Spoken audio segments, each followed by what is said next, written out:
Welcome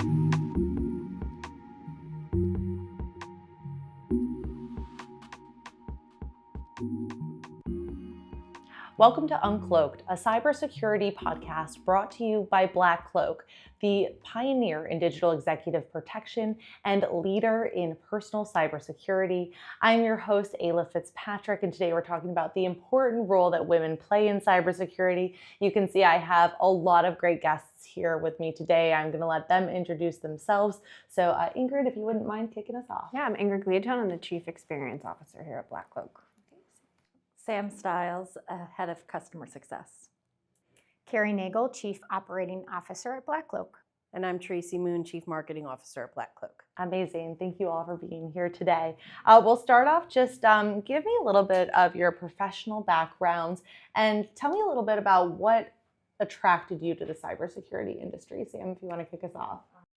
So I started startups always. Customer success has been my trajectory, and cybersecurity really because I like startups because I like the impact and speed, and then cybersecurity, it's really that intrinsic motivator of helping people, like fighting the bad guys, and there are real people behind all of these activities. So that's really mine. Absolutely. Tracy, how about you? Yeah, so I was when I found cyber, I'll say, I'd been in technology for about 20 years, and I would always follow an area that, I don't know, I could get behind the mission, or it was a problem I thought was worth solving within a company. And I I'm going to call it stumbled across, but it was slightly purposeful. And when I met the guys at Veridin, it was my first startup in cybersecurity. And they were building a new category, and I thought that sounded cool. And so now, almost a decade later, here I am. Amazing. Yep. How about you? I think similarly to you, Tracy, I like companies that are on a mission and an industry that's disrupting. And so I think cyber and defending against all the cyber attacks, the criminals with the attack surface broadening more and more, just to be a part of protecting companies, protecting people. And then what even threw me deeper in is when my identity was stolen, it became personal. And so BlackCloak sung so much to my soul about it's not if, it's a matter of when. And so really passionate just to help others so they don't have identity theft or ransom attacks or anything that could put, any aspect of value at risk in their life. Right, totally. And Ingrid, being it's debated between being number 2 or 3 here at BlackCloak, but being so early on, I'm sure you've got a really interesting perspective as well. Yeah, I started my career in financial services in the banking space, and risk and compliance in particular. And I kind of dove into the privacy and the data breach world, and that opened my eyes to the much larger cybersecurity space, and realizing as well, kind of spending a lot of time with compliance officers and going out to the various business lines, right? There was a need to be a translator, understanding tech, understanding risk, and being able to bridge that gap. And I have a genuine passion for people and education. I always thought I was going to be a high school math teacher. And maybe down the road, that's going to be the case. But with BlackCloak, I get to pretty much encompass all of that. The training, the education, both on cyber, both on privacy. And I think that's what people need nowadays, especially in the world of technology. It's so foreign and scary, and being able to put it in layman's terms is just, really helpful. Absolutely. It's really interesting too when we start to look at the numbers when it comes to the amount of women who are in cybersecurity. According to the 2024 ISC Squared Cybersecurity Workforce Study, women made up less than a quarter of the cybersecurity workforce worldwide. Here at BlackCloak, we have made it a mission, and it's very intentional. I think, as Chris Pearson has said many times, that we have about a 45% women employee at our company. So I would love to get any of your thoughts on that, what it does for our company. So whoever, I think. Oh, well, I think I would start off by saying, I think if you're a woman in tech or cybersecurity, it's very common to kind of feel like you're the only woman in the room, right?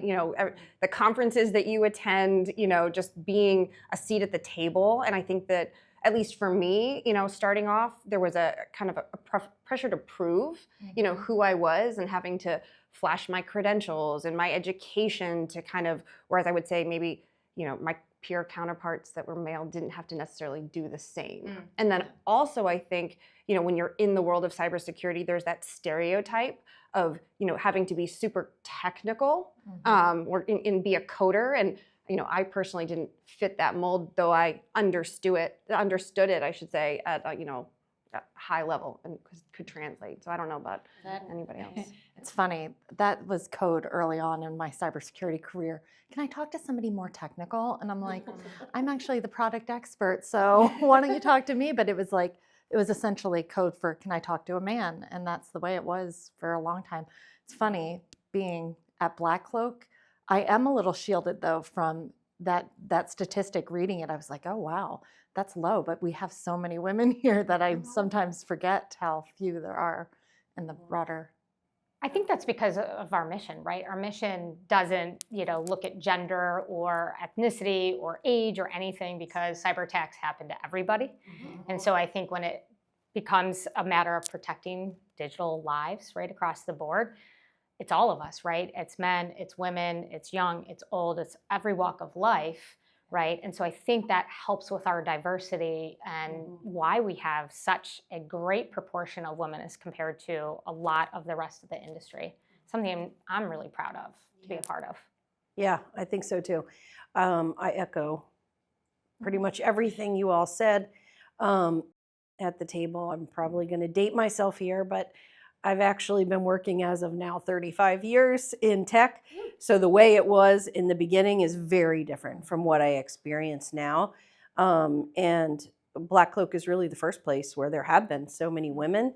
And I've thought about that a lot just in my interactions, not only with you all, but everybody else. And I think women hold each other accountable and other people accountable in a much different way than. And I'm not even disparaging our colleagues that are male. It's just that we don't mind speaking up and saying, well, no, that's kind of not right. And here's why we might want to think about it differently. And I'm not worried that I'm good friends with Ingrid. I would still feel it's okay to say that to her. And that's a dynamic that women bring to the workforce that I think changes and pushes organizations. That's why you see stats that women who are in executive leadership, those organizations outperform their competitive peers. And I think that has a lot to do with it, that dynamic and just the way we operate. I think also, like, going off of that and a little bit also, Ingrid, what you said is when there are more women in the room, it's easier, like you said, Tracy, to speak up and then also get that reinforcement from the other women in the room. I'm sure we've all been in the situation where, you've had an idea and no one listens, and then 3 minutes later, a man says, the same idea, and it's the best thing in the world. So I think that is kind of what you guys are trying to get at a little bit. Right. And you have to figure out a way, when that happens, there's a way to insert yourself and become the one that executes faster on it. Like, okay, maybe maybe it was an idea that's floating around and somebody's going to grab it. Well, be the one that grabs it.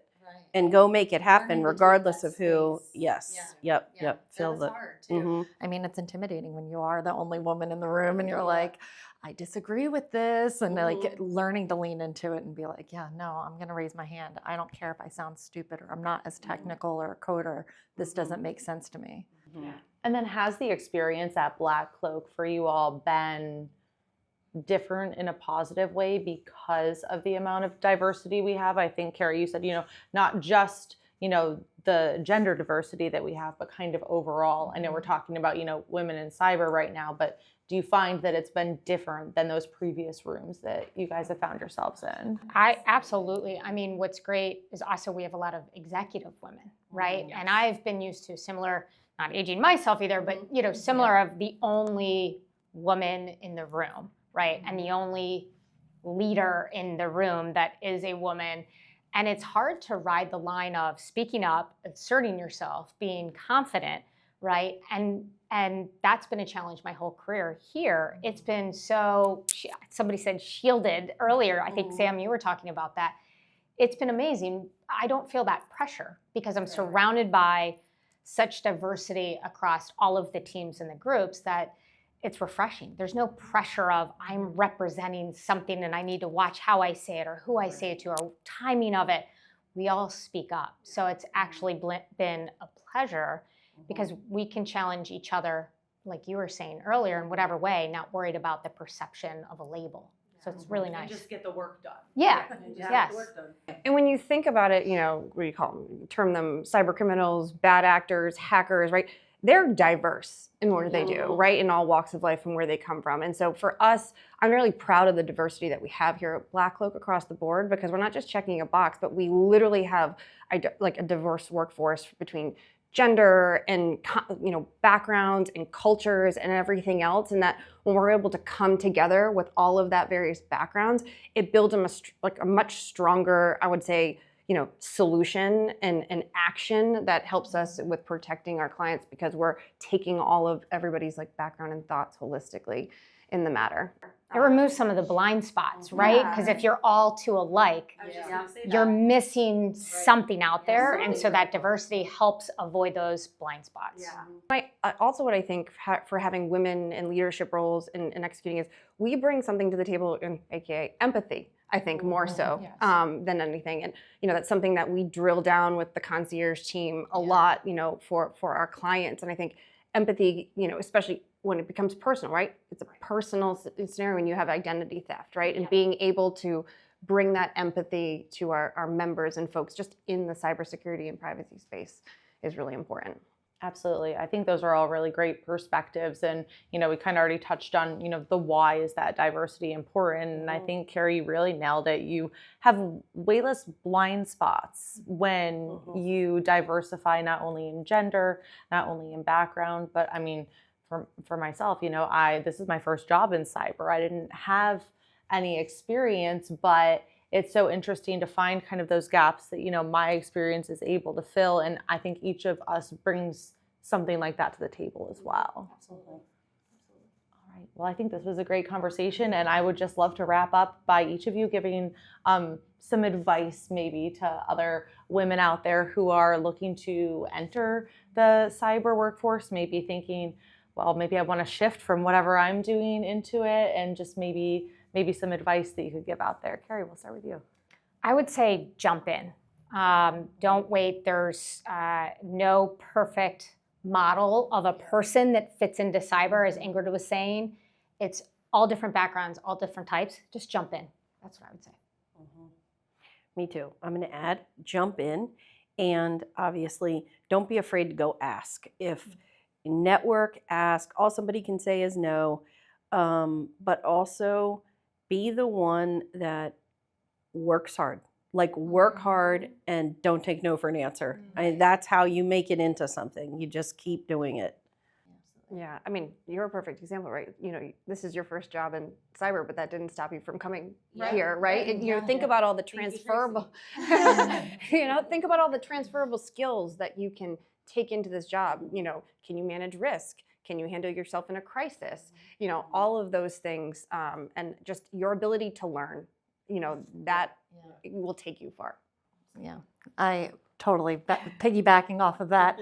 There's so many different careers I don't think people realize in cybersecurity. To your point earlier, it's not all engineers, it's not all, hackers and everything. Like myself, I'm in customer success, relationships. You can still be in cybersecurity and do different roles. Yeah. So that's another thing that I want people to think of. You don't have to be the most technical. Your skill set always strategy, communications, right? Psychology across the board. Yeah. Absolutely. Well, these have been some great insights, and obviously I think we could sit here and talk about this for much longer, but I just want to thank you all for being here today, and thank you for being such an inspiration and role models to, myself, other women at our company, and other women out there who might be watching this today. Thank you so much. You can listen to all episodes of Uncloaked at blackcloak.io/podcasts. We're available on your platform of choice. And if you're interested in becoming a member or want to learn more about how you can protect your digital life, visit blackcloak.io. There you can request a demo and access research reports, insights on the latest cyber threats, and more. Thank you for tuning in, and we'll catch you next time on Uncloaked.